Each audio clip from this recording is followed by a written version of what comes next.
अब आते हैं जी, बेसिकली 2005 में ये प्रोजेक्ट लॉन्च हुआ, लीज की गई, चीज़ें डेवलप हुई।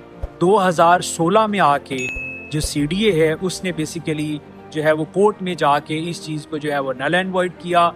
2019 में दोबारा उसको रिस्टोर कर दिया गया कोर्ट की तरफ से कि नहीं जी ठीक है, आप इसको चलने दें।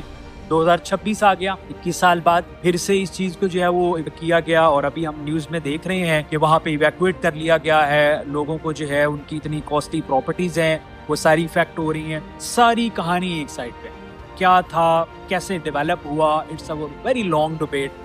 अब जिस स्टेज पे हम हैं राइट नाउ, जिस स्टेज पे हम ये हैं कि जितने भी लोग हैं जिन्होंने इन्वेस्ट किया, ठीक है, वो खा ब्यूरोक्रेट्स हैं, वो मीडिया पर्सनैलिटीज़ हैं, वो एंड यूज़र हैं, वो बिजनेसमैन है या वो डेवलपर जिसने वो बनाया। अब बात ये आती है कि इस चीज़ का या तो पहले सद्देबाब किया जाए, चीज़ें स्टार्ट होने से पहले उन चीज़ों को जो है वो मेक श्योर किया जाए कि नहीं जी ये चीज़ें फॉलो करें, जैसे कि ग्लोबल प्रैक्टिस होती है। दुबई भी है, आप वहाँ पे कंस्ट्रक्शन का देखें तो वहाँ पे एक इंफ्रास्ट्रक्चर है, आपने एक उसका आर्किटेक्ट या उसका जो वो इम्प्रूव करवाया, स्टेप बाय स्टेप जैसे कंस्ट्रक्शन हो रही है साथ साथ आपकी जो है वो इवैल्यूएशन हो रही है, जो गवर्नमेंट के डिपार्टमेंट्स हैं जो उसको देख रहे हैं, जैसे जैसे वो चीज़ें पास होती जाती हैं उस तरह से प्रोजेक्ट हो रहा होता है, किसी को कोई प्रॉब्लम नहीं है। अब जब एक प्रोजेक्ट बन गया है, अब आप अगर उसको इशू बनाएं तो डेफिनेटली उसमें क्या है, मल्टीपल जो इम्पैक्ट होते हैं ना, जो कि अल्टीमेटली आ जाके जो प्रॉब्लम क्रिएट होती है ना, वो होती है स्टेट के लिए, वो होती है कंट्री की इकोनॉमी है उसके लिए। आ जाके इम्पैक्ट किसके ऊपर होता है, जो हमारा लोकल इन्वेस्टर है, जो हमारा लोकल डेवलपर है, हमारे ग्लोबल पोर्टफोलियो के ऊपर प्रॉब्लम होती है। वो कैसे होती है, फॉर एग्जांपल अब इस स्टेज पे आके अगर आप जो है वो कोर्ट ने अभी जिस तरह की हमने एक पढ़ी है कि कोर्ट ने उसे कहा है कि ठीक है जी ये CDO को जो है वो हैंड ओवर किया जाए और जो मीन के इसको आगे हम कंटिन्यू नहीं कर सकते या जो डेवलपर है वो इसको कंटिन्यू नहीं करेगा। अब यहाँ पे क्या होगा, सबसे पहले जो लोग वहाँ पे जिन्होंने अपनी इन्वेस्टमेंट की हुई है और 10, 15, 20 साल से रह रहे हैं या उन्होंने अपनी जो है वो लॉन्ग टर्म कोई भी पर्पस हो सकता है इन्वेस्टमेंट का, वो डूबेगी, उसकी रिकवरी होगी नहीं होगी। हिस्ट्री बताती है कि रिकवरियाँ कैसे होती रही हैं हमारे कंट्री में, स्पेशली जो डेवलपर्स हैं या जो हमारी सोसाइटीज बनाते हैं उनका क्या बनेगा, नंबर 1। नंबर 2, जो स्टेट को लॉस हुआ है कि आप फॉर एग्जांपल जो लीज की पेमेंट थी वो तो हुई नहीं है सारी, वो किधर जाएगा। नंबर 3, जिस डेवलपर ने ये इन्वेस्टमेंट की है, खा वो बैंक से लेके की है या उसने अपनी इन्वेस्टमेंट की या फॉरेन इन्वेस्टर उसमें इन्वॉल्व किया, उनका क्या बनेगा। नंबर 4, यहाँ पे जो इम्पोर्टेंट आती है कि बाकी जो डेवलपर्स हैं जो एक लीगल वे में सोसाइटी डेवलप कर रहे हैं, छोटे मोटे प्रोजेक्ट्स डिलीवर कर रहे हैं, उनका ट्रस्ट शैटर कर दिया आप लोगों। उनका ट्रस्ट शैटर होगा, वो आगे डेवलपमेंट कैसे करेंगे। और जब डेवलपमेंट नहीं होगी, लोगों को जब ये पता होगा कि 20 साल बाद या 26 साल बाद आपके प्रोजेक्ट की ये हालत होती है, तो कौन इन्वेस्ट करेगा अपने कंट्री में।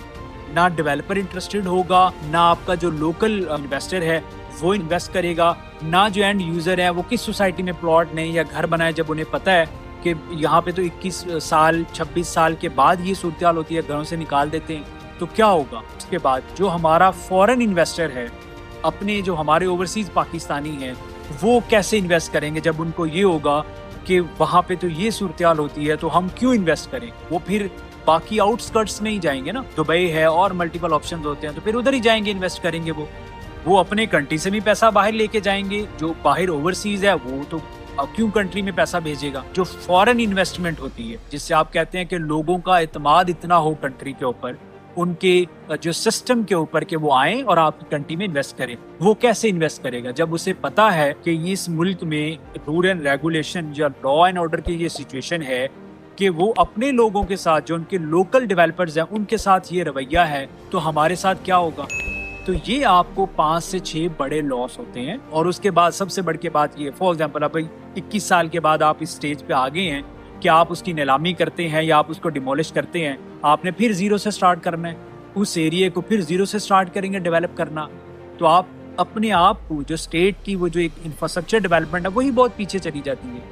तो ये 7 से 8 फैक्टर्स हैं जो कि हमें बड़ा नेगेटिवली इम्पैक्ट करते हैं इन सारी चीज़ों में।